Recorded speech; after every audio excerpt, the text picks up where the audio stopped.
a 97% pipeline. It decreased the time it takes for the crystal to fully precipitate out of the solution. Changing the amount of piperine does not appear to show any significant change in the precipitation time. It remains constant with full precipitation is very less than 2 hours. Right, so I gave you the logic that it kind of reduces the whole thing, right?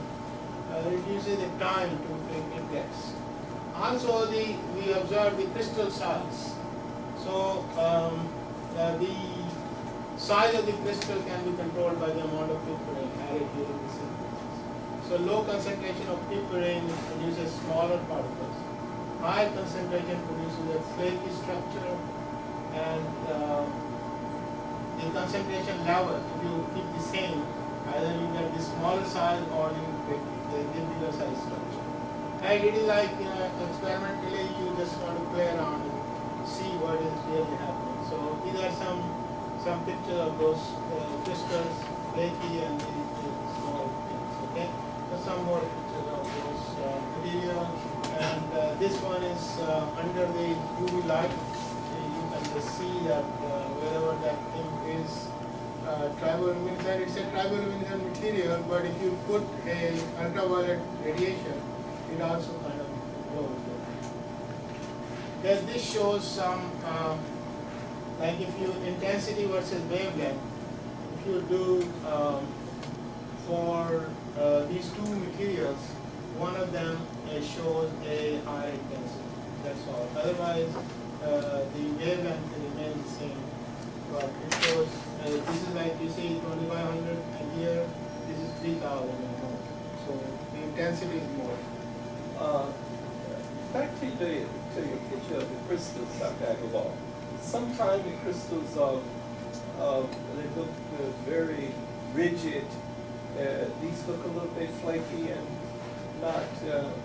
So is that the typical type structure that you get when you mix this particular system together? Yeah, we get these typical. The only thing is the size of the crystals. Like this, maybe you may see this flaky thing here. Yeah. And these are some flaky things. Otherwise, it is like a smaller size crystals.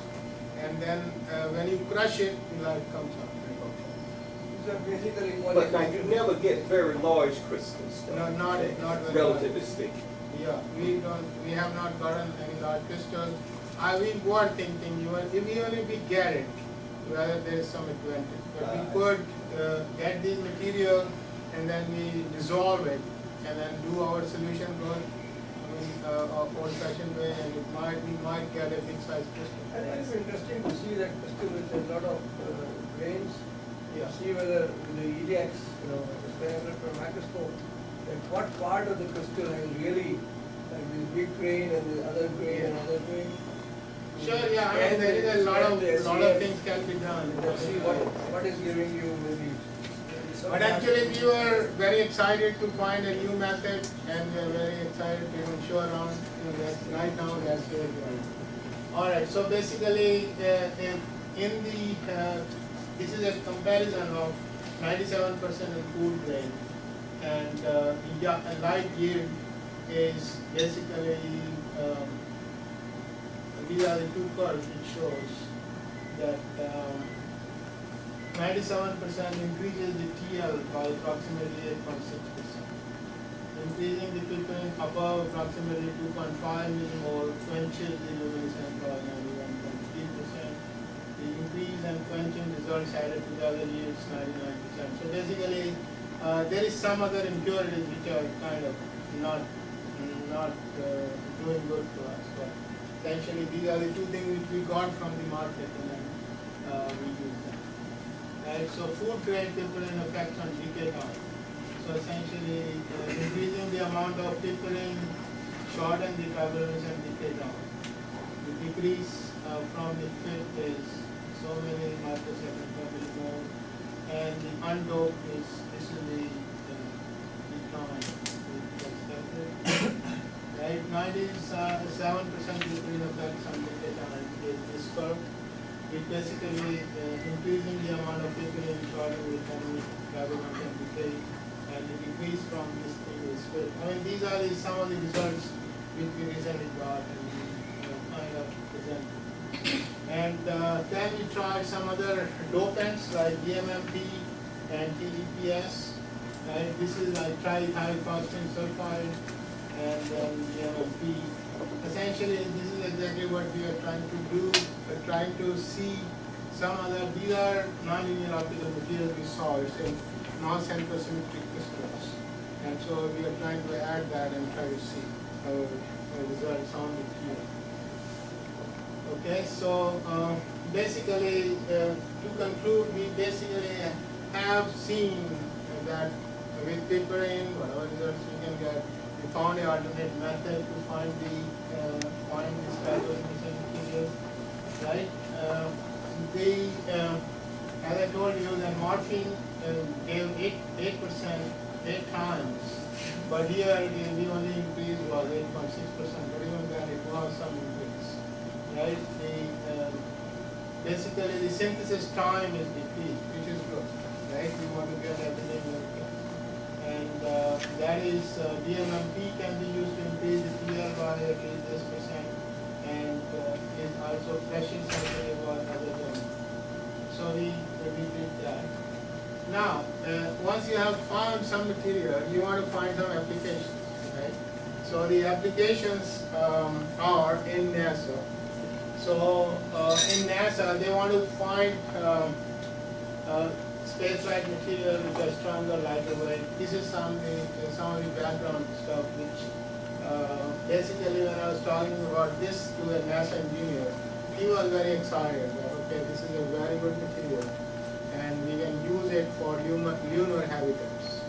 So essentially this gives us some background, and as of now what they do is either they put some fiber optics on the top of the vehicle, and then when it breaks, it tells you all that.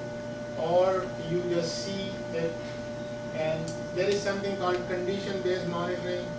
As of now, after every flight, you can inspect visually and see where the problem is, right?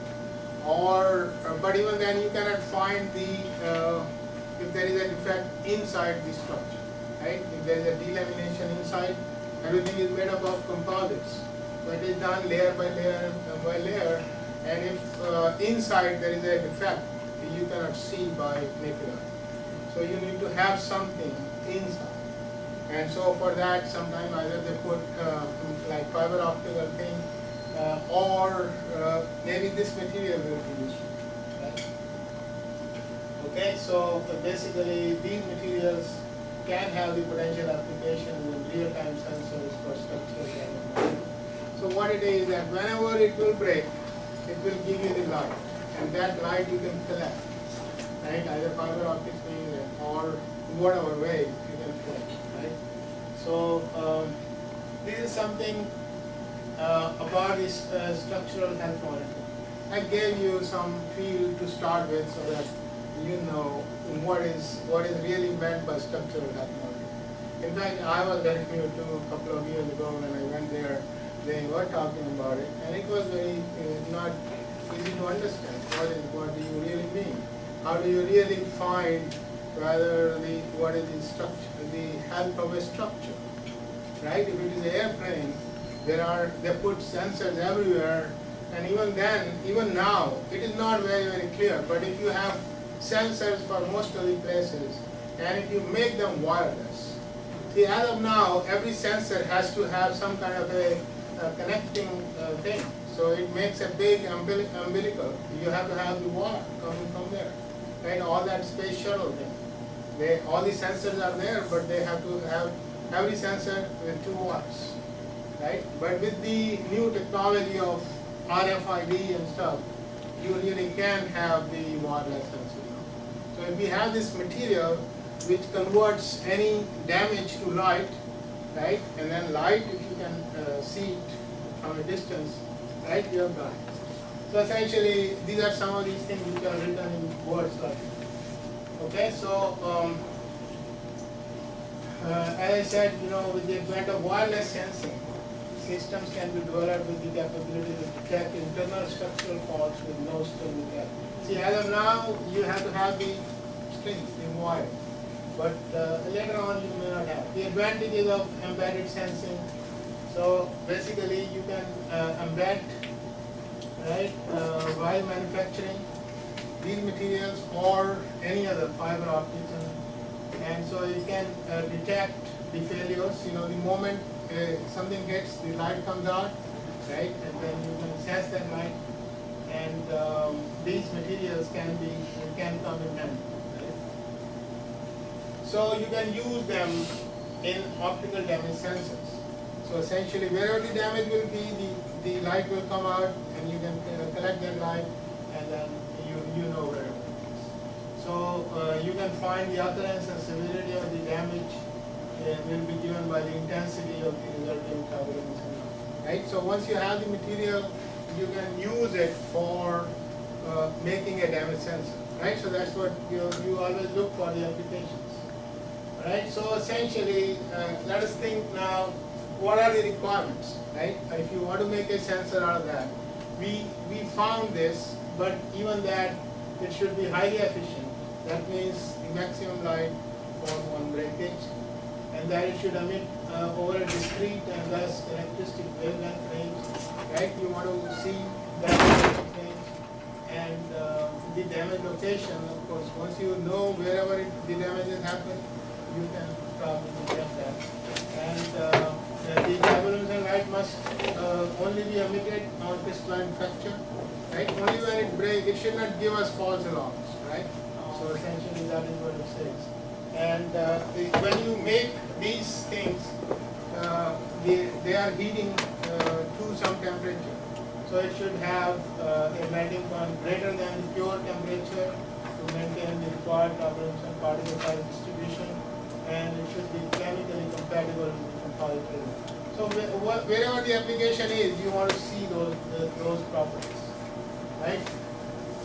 So now, basically, his idea was to use it in lunar habitat. So sometime back, they had this big goal in mind that we are going to go and make some habitats on the moon. And so they had designed a lot of things, like you will take an inflatable balloon type of structure from here, and we inflate there, and then live in there. So, or there is some other, there are always, whenever you make, NASA makes many designs, right? And then whatever is the best, they use it. So in this, there are some micrometeoroids on the moon which hit the structure.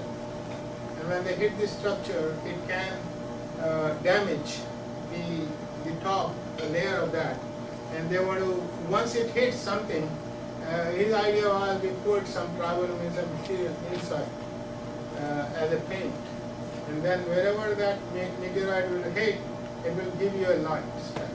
Right? Whenever there is light speck in there, you know that this is so many things have hit.